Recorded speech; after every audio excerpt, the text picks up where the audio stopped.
Hello नमस्कार दोस्तों, welcome back to my YouTube channel.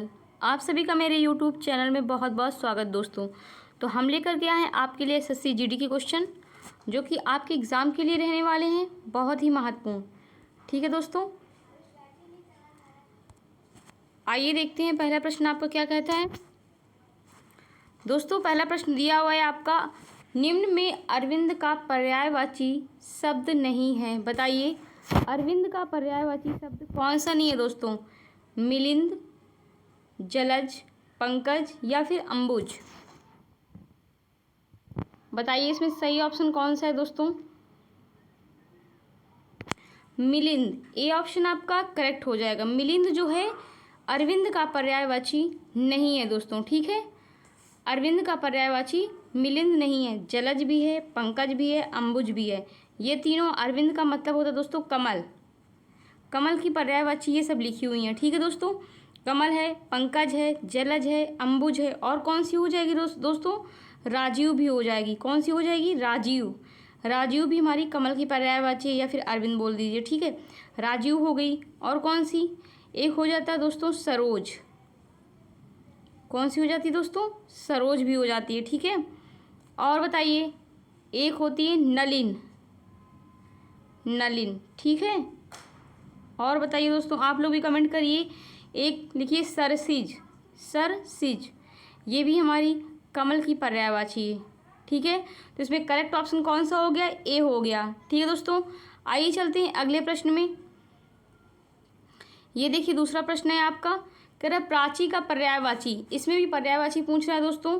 Prachi का पर्यायवाची बताना है आपको। प्राचीन, पूर्व, प्रज्ञा या फिर प्रकृत, बताइए प्राची का पर्यायवाची क्या होगा। ऑप्शन पढ़िए उसके बाद बताइए दोस्तों, ठीक है दोस्तों। प्राची का पर्यायवाची हो जाता है पूर्व। क्या हो जाएगा, पूर्व हो जाएगा। ना तो प्राचीन होगा, ना प्रज्ञा होगा और ना ही प्रकृत होगा। तो आपका करेक्ट ऑप्शन जो सही ऑप्शन है वो आपका बी होगा, ठीक है दोस्तों। चलिए तीसरे नंबर प्रश्न में। तीसरा नंबर प्रश्न क्या है, तरंग शब्द का पर्यायवाची बताइए। तरंग का पर्यायवाची क्या है दोस्तों, पुष्कर, कूल, जिलद। जिलद नहीं होता दोस्तों, जलद ही होता है वैसे तो, बस इसमें लिखा है वैसे भी, चलो कोई बात नहीं है। डी ऑप्शन देखिए उर्मी। तो बताइए तरंग किसका पर्यायवाची है दोस्तों, जलद ही हो जाएगा, ठीक है। तरंग का पर्यायवाची क्या है दोस्तों, बताइए।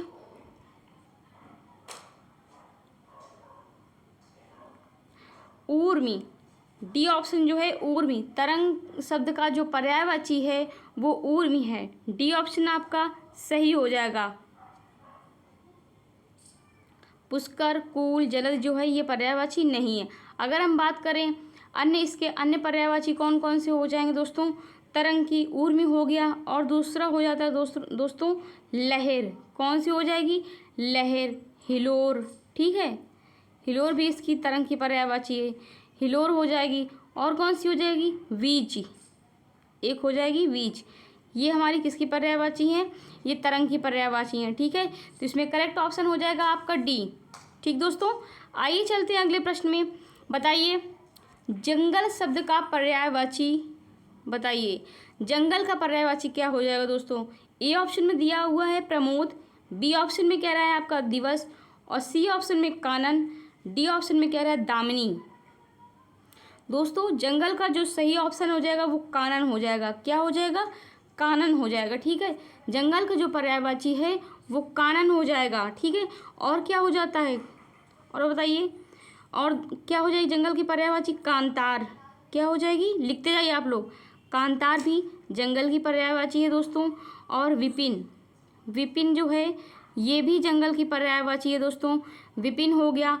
और लिखिए, और बताइए वन, वन भी है, वन जो है जंगल की पर्यायवाची है। और दूसरा बताइए दोस्तों आप लोग, एक होता है अटवी। क्या होता है, अटवी, ये जंगल का पर्यायवाची है, ठीक है। अगर बात करें दामिनी, दामिनी किसका पर्यायवाची है, ये बिजली की पर्यायवाची है, ठीक है। बिजली, चंचला भी इसे बोलते हैं, ठीक है, बिजली की पर्यायवाची है, ठीक है। तो चलते हैं अगले प्रश्न में दोस्तों। इसका सही ऑप्शन आपको पता है ना, सी हो जाएगा, ठीक है। ये रहा आपका पांचवा क्वेश्चन है दोस्तों, बताइए इसका करेक्ट ऑप्शन क्या होगा। उपयुक्त का विलोम बताइए। दोस्तों उपयुक्त का विलोम क्या हो जाएगा, विलोम शब्द बताना है इसमें, ठीक। बताइए, चारों ऑप्शन आप अच्छे से पढ़िए, उसके बाद बताइए इसका आंसर। पढ़िए आप लोग, ऑप्शन पढ़िए इसके। उपयुक्त का विलोम बताइए दोस्तों। अनुपयुक्त, बी ऑप्शन में उक्त दिया है, सी ऑप्शन में उपर्युक्त, और डी ऑप्शन में आपका दिया है इनमें से कोई नहीं। तो उपयुक्त का जो पर्यायवाची है दोस्तों, सही कौन सा होगा दोस्तों। उपयुक्त का हो जाएगा अनुपयुक्त। कौन सा हो जाएगा, अनुपयुक्त। ए ऑप्शन आपका करेक्ट हो जाएगा, ठीक है दोस्तों। और उक्त का विलोम क्या हो जाएगा, अगर उक्त का कहें, उक्त का क्या हो जाएगा विलोम, अनुक्त हो जाएगा, ठीक है। उक्त का अनुक्त हो जाएगा, ठीक है दोस्तों। उक्त का अनुक्त हो जाएगा और उपयुक्त का अनुपयुक्त हो जाएगा। आइए अगले प्रश्न में, कह रहा है अथ। अथ का विलोम बताना है आपको। अथ का विलोम क्या होगा। अथ का पूर्ण, समाप्त, इति या फिर खत्म, बताइए दोस्तों। अथ का जो विलोम होता है वो इति होता है। क्या होता है, इति होता है। सी ऑप्शन आपका करेक्ट हो जाएगा। अगर बात करें पूर्ण का, तो पूर्ण का विलोम क्या हो जाएगा दोस्तों। पूर्ण का हमारा हो जाएगा अपूर्ण। क्या हो जाएगा, अपूर्ण हो जाएगा, ठीक है। बात करें समाप्त की, तो समाप्त का विलोम क्या होगा दोस्तों।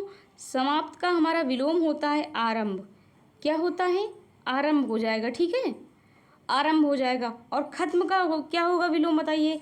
खत्म का विलोम क्या हो जाएगा दोस्तों। खत्म का विलोम हो जाएगा शुरू। क्या हो जाएगा, शुरू, ठीक है। आप लोग संकीर्ण का विलोम बताइए। यहाँ पर हम आपको संकीर्ण का विलोम पूछ रहे हैं। बताइए संकीर्ण का विलोम क्या होगा। संकीर्ण का विलोम बताना है आपको, बताइए। ऑप्शन अगर आप लोग कहें तो ऑप्शन दे दें हम। संकीर्ण का बताइए, ऑप्शन दे रहे हैं, आप लोग लिख लीजिएगा दोस्तों। संकीर्ण का ऑप्शन है विस्तीर्ण, विकीर्ण, विस्तार या फिर संक्षेप। एक बार फिर से रिपीट कर रहे हैं हम। विस्तीर्ण, विकीर्ण, विस्तार, संक्षेप। इसमें सही ऑप्शन कौन सा हो जाएगा, बताइए। जिसको भी आता हो बताए, नहीं तो हम बताते हैं आपको। दोस्तों संकीर्ण का विलोम हो जाता है विस्तीर्ण। क्या हो जाएगा, विस्तीर्ण हो जाएगा, विस्तीर्ण, ठीक है, विस्तीर्ण हो जाएगा संकीर्ण का। चलते हैं अगले प्रश्न में। ये रहा आपका 7वां नंबर प्रश्न दोस्तों। कह रहा है अभिज्ञ का विलोम बताइए। इसमें आपको अभिज्ञ का विलोम बताना है, बताइए। अज्ञ, तज्ञ, प्रज्ञ या फिर चतुर। दोस्तों अभिज्ञ का जो विलोम होता है क्या होता है, बताइए।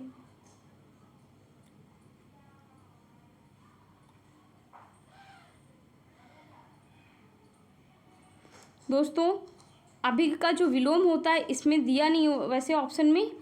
अभिज्ञ का विलोम होता है अनभिज्ञ। क्या हो जाएगा, अभिज्ञ का जो विलोम होता है अनभिज्ञ होता है। क्या होता है, अनभिज्ञ। लिख लीजिए आप लोग। अभिज्ञ का विलोम अनभिज्ञ हो जाएगा। अज्ञ किसका, अज्ञ का विलोम क्या हो जाएगा। अज्ञ का विलोम होता है दोस्तों विज्ञ। अज्ञ का क्या हो जाएगा, विज्ञ होता है। चूंकि विकल्प में ये ऑप्शन है नहीं, इसलिए हमने आपको बताया है।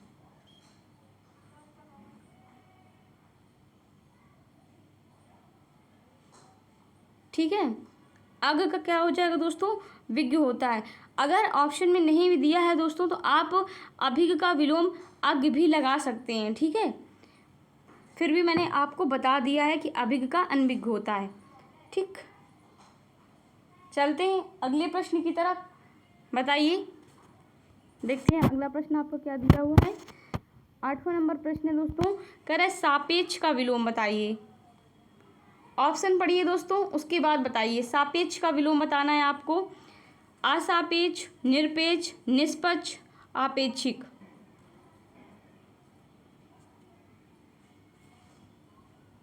बताइए दोस्तों। सापेक्ष का जो विलोम होता है दोस्तों, सापेक्ष का विलोम हमारा निरपेक्ष होता है। क्या होता है? निरपेक्ष। बी ऑप्शन आपका करेक्ट हो जाएगा। बात करें असापेक्ष की, असापेक्ष का विलोम, असापेक्ष का विलोम जो होता है दोस्तों निष्पक्ष होता है। क्या होता है? निष्पक्ष। ये दिया हुआ है सी नंबर में, ठीक है, निष्पक्ष होता है। ठीक, आइए चलते हैं अगले। इसका सही ऑप्शन कौन सा हो जाएगा दोस्तों? सापेक्ष का विलोम निरपेक्ष होता है। बी ऑप्शन आपका करेक्ट हो जाएगा। चलिए अगले प्रश्न में, निम्न में तत्सम शब्द बताइए। बताइए दोस्तों, तत्सम शब्द कौन सा है? कान, जीभ, मुख, दांत। दोस्तों तत्सम यानी संस्कृत का शब्द आपको बताना है, तो कान आपका है नहीं तत्सम, जीभ भी नहीं है, दांत भी नहीं है, मुख हो जाएगा। क्या है? मुख। सी ऑप्शन आपका करेक्ट हो जाएगा। कान का तत्सम होता है कर्ण। क्या होता है? कर्ण होता है। जीभ का जिह्वा होता है, जिह्वा होता है, ठीक है। और मुख का तद्भव कौन सा हो जाएगा? मुख का तद्भव हो जाएगा मुंह। क्या हो जाएगा? मुंह हो जाएगा। ये तद्भव मैंने बताया है मुख का, ठीक है। मुख जो है तत्सम है, इसका तद्भव हो जाएगा मुंह। और जीभ जो है तद्भव है, इसका तत्सम जिह्वा तत्सम हो जाएगा। कान का कर्ण हो जाएगा, ठीक है। चलते हैं अगले प्रश्न में, 10वें नंबर में क्वेश्चन। बताइए दोस्तों, निम्न में तत्सम नहीं है। इसमें तत्सम नहीं है, इसका मतलब कि जो चारों ऑप्शन है वो तद्भव दिए हुए हैं, ठीक है। आपको तत्सम जो नहीं है वो बताना है आपको, ठीक है। कौन सा तत्सम नहीं है? जो तद्भव होगा वही तत्सम नहीं होगा, ठीक है। इसका मतलब तद्भव शब्द एक दिया हुआ है आपका जो तत्सम नहीं है, ठीक है। आँख, नयन, नेत्र, दृग। बताइए कौन सा तत्सम नहीं है दोस्तों? आप लोग ऑप्शन देखिए, उसके बाद हमें बताइए।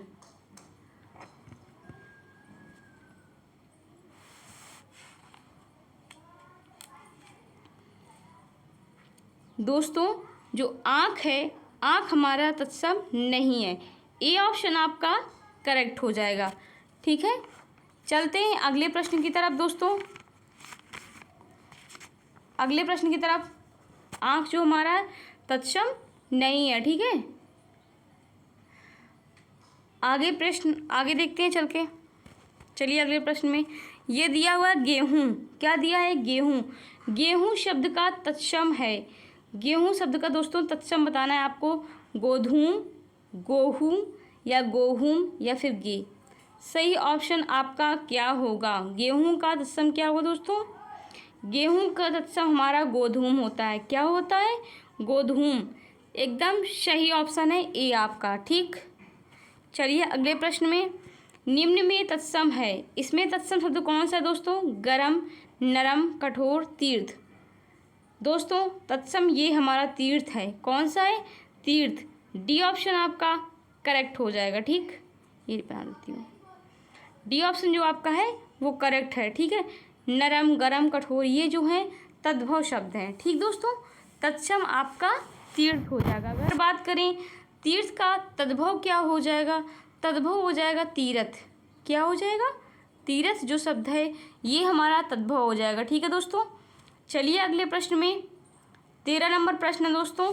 जिसके सिर पर चंद्र हो के लिए एक शब्द है। बताइए, चंद्रशिखर, चंद्रशेखर, चक्रधर, चंद्रग्रहण।